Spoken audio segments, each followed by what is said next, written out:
शेतकरी, शेतमजूर, कष्टकरी, महिला, युवक, विद्यार्थी, ओबीसी समाज तसंच श्रावणबाळ व संजय गांधी निराधार योजनेच्या लाभार्थ्यांच्या प्रलंबित प्रश्नांच्या मागणीसाठी काँग्रेस पक्षाच्या वतीने आज सिंदेवाई येथे भव्य जनआक्रोश महामोर्चा काढण्यात आला।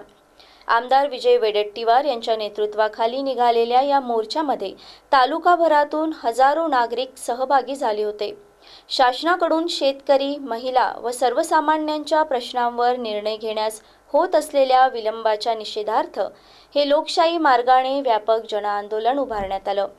या महामोर्चाद्वारे सन 2025-26 मधील धान उत्पादक शेतकऱ्यांना धान बोनस देणे, 2017 पूर्वीच्या पात्र शेतकऱ्यांना कर्जमाफीचा लाभ देणे, स्मार्ट मीटर योजना रद्द करणे, गोसेखुर्द धरणाचे बारमाही पाणी उपलब्ध करणे, ओबीसी समाजाला खुल्या प्रवर्गात आरक्षणाचा लाभ देणे, जनगणनेत ओबीसींसाठी स्वतंत्र रखाना राखणे, श्रावणबाळ व संजय गांधी निराधार योजनेचे थकीत मानधन वाटप करणे, वाढत्या महागाईवर नियंत्रण मिळवणे आदी मागण्या करण्यात आल्या।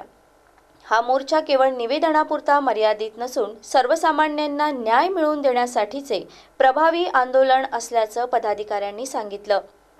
या प्रसंगी काँग्रेस पदाधिकारी, कार्यकर्ते व बहुसंख्य नागरिक सहभागी झाले होते।